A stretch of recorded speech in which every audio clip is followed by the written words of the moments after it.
What up, what up, what up? It's your girl, the Blue Empress. How it doing? Well, I wish I could say I'm doing good, but I'm kind of pissed right now. You're probably wondering, Empress, why are you so pissed? I'll tell you why I'm pissed. You all live somewhere in the state of Michigan, then you know why I'm mad. It involves the weather. There is some white fluffy shit right there on that grass. Now I know it can't be cotton. Cotton ain't that damn flat. It's pretty fluffy. Yeah, that's snow.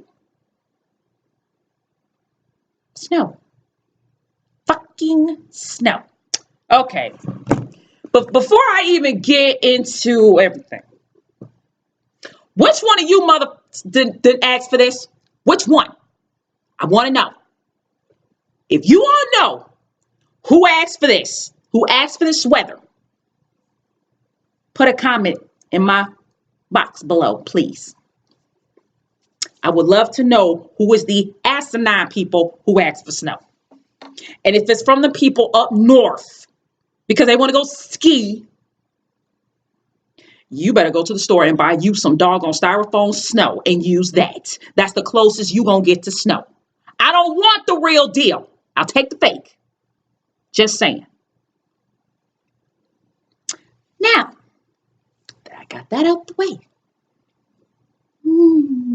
sunshine in my life right now. Let's have all the sunshine just come about. Now, I don't know if you guys know like how I am as a person.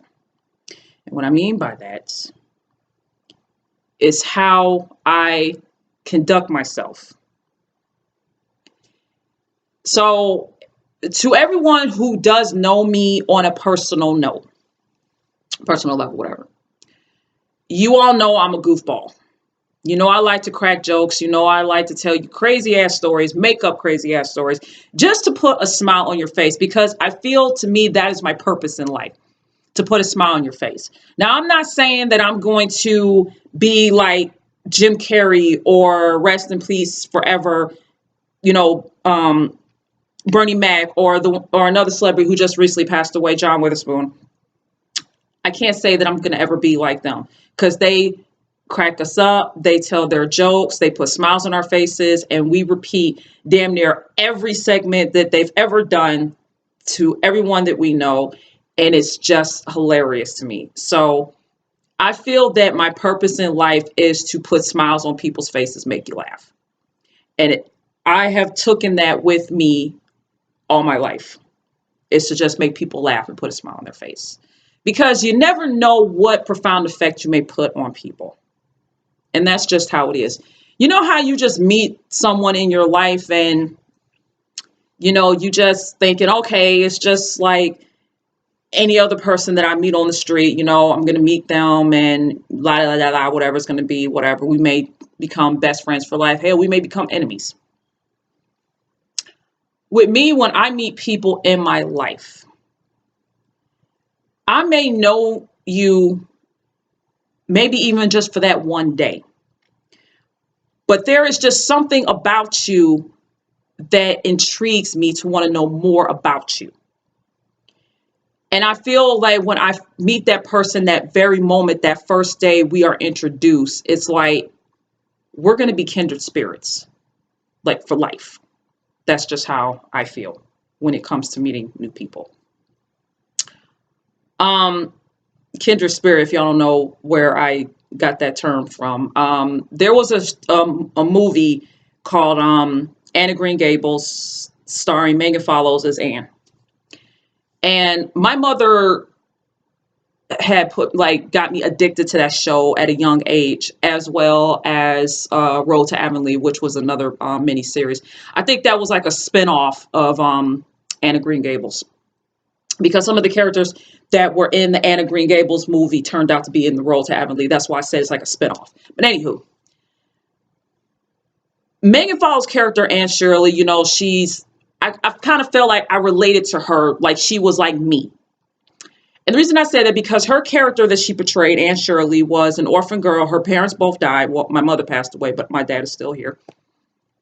And she was adopted by this elderly brother and his sister.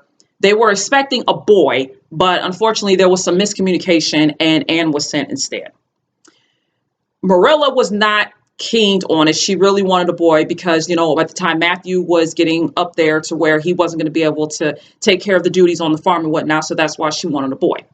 So when Anne came instead of a boy, she really wasn't happy. But Matthew was, because he loved how she talked and how she expressed things and all that. So he adored her from the moment he met her, from the moment he picked her up from the train station and took her home to his house.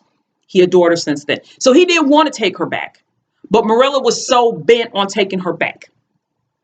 So Anne is trying her, not really hardest, but, trying the best she can to have Marilla change her mind about keeping her. So eventually Marilla was like, okay, you know what? I'm about to take her back. When she takes her back, there is another woman that is willing to take Anne in. And the thing is, she had like about 7, 8 kids. And out of all, there were like 2 sets of twins. So Marilla was like, you got all these doggone, she didn't say this, I'm just kind of paraphrasing what she was saying.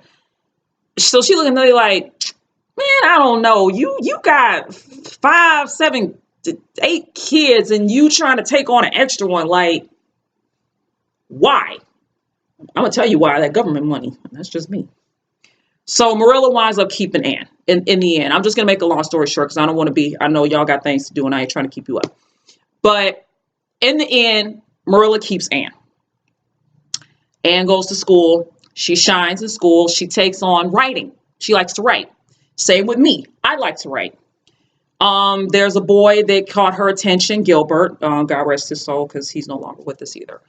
And, she's interacting with all these people. She meets a friend who she called her bosom buddy or kindred spirit, Diana.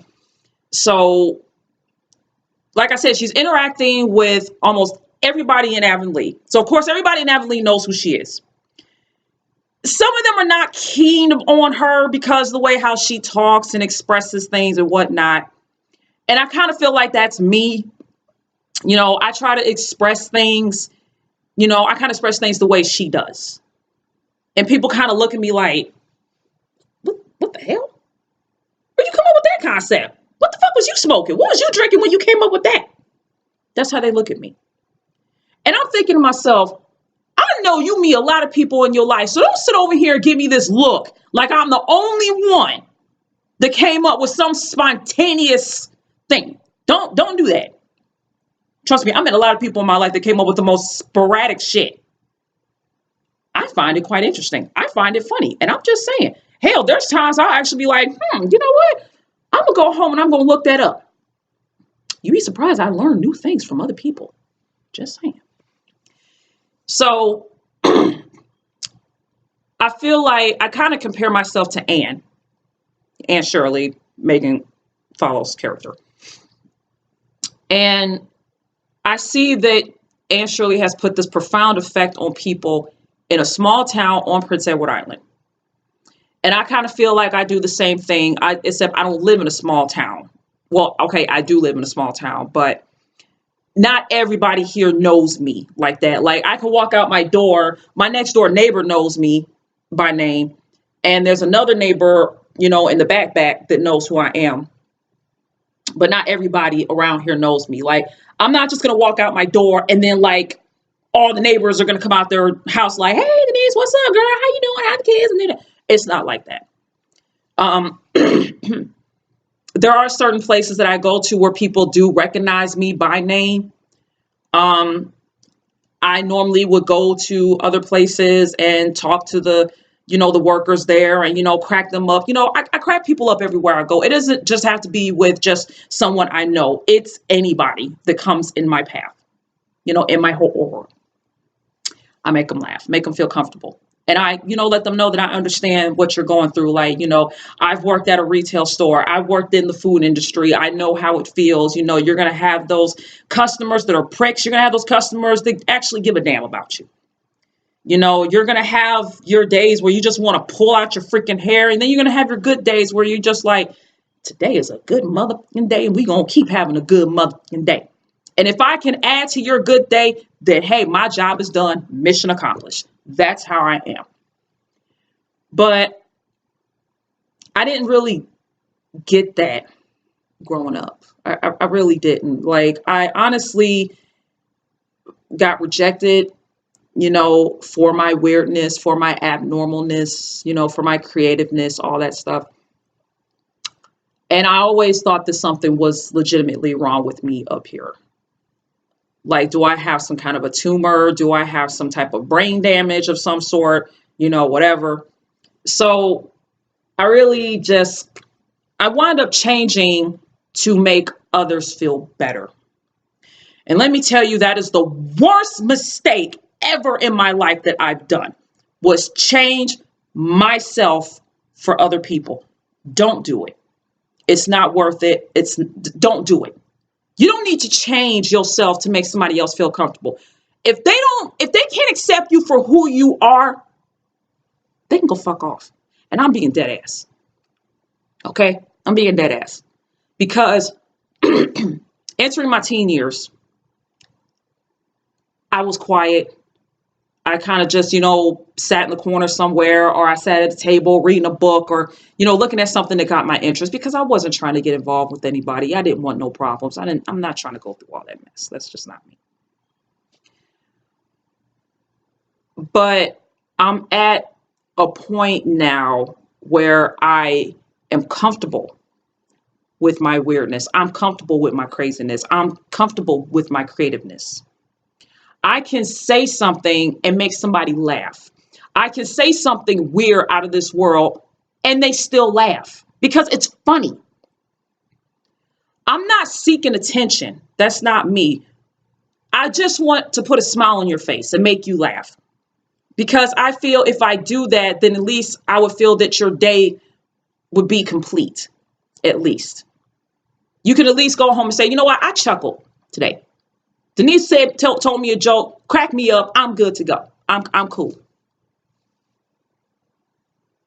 If I can make you laugh and smile at the same time, like I said before, mission accomplished. That's how I am.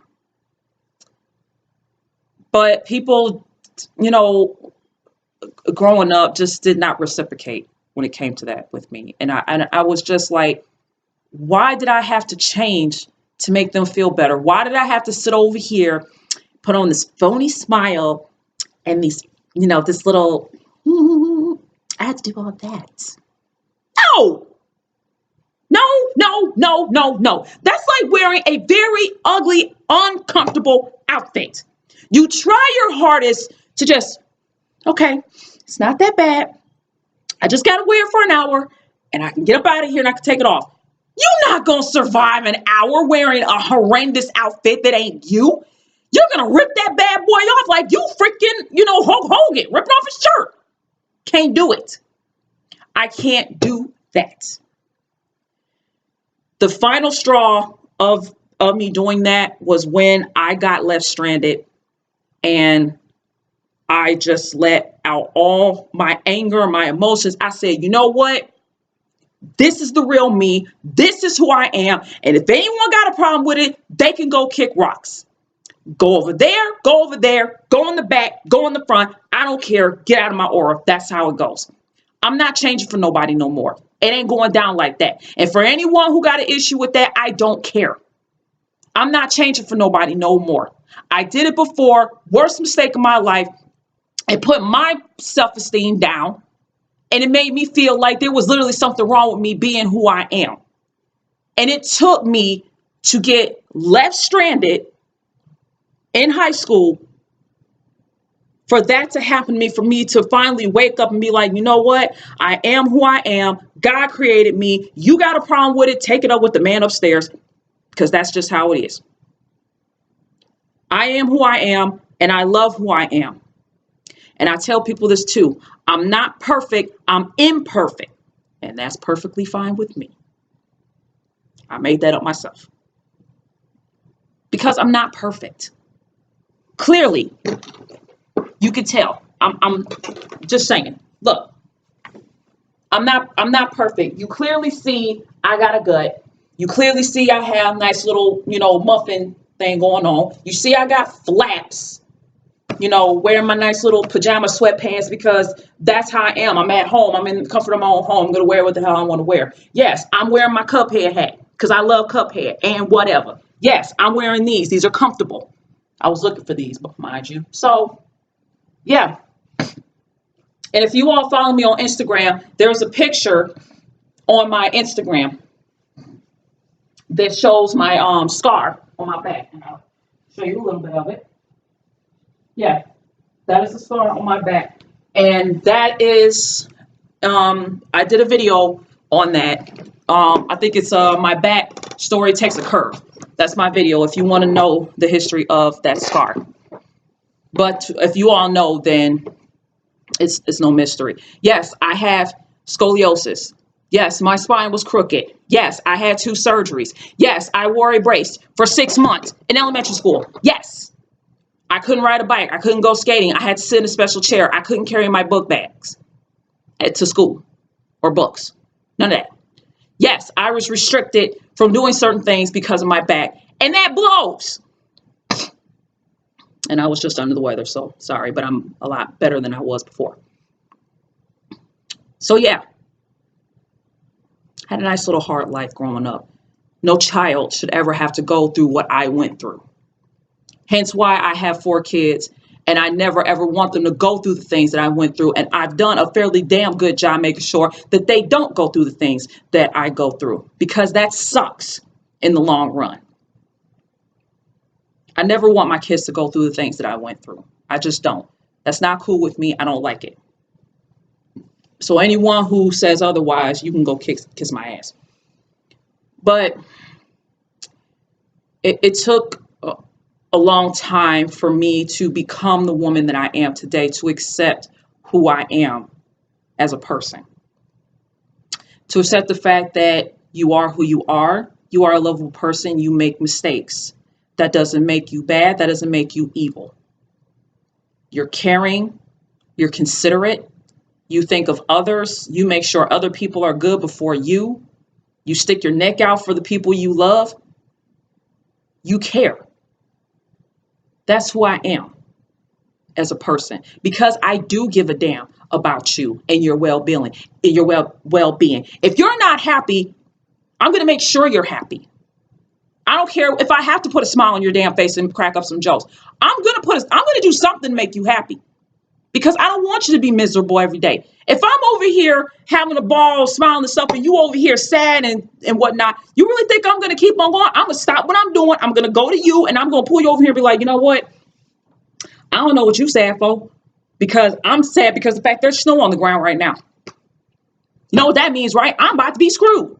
Now I got to sit over here and dress up like a doggone polar bear just to stay warm. I'm the one that should be mad. I'm the one that should be sad. Bump that. No. So, and the thing is, at my job, everybody accepts me for who I am. Everybody loves the kind of person I am. And I appreciate that. Because at my last job, weren't really receptive of me, But, at this job, they actually give a damn. And I appreciate that. I just think it's funny how people just can't accept you for who you are.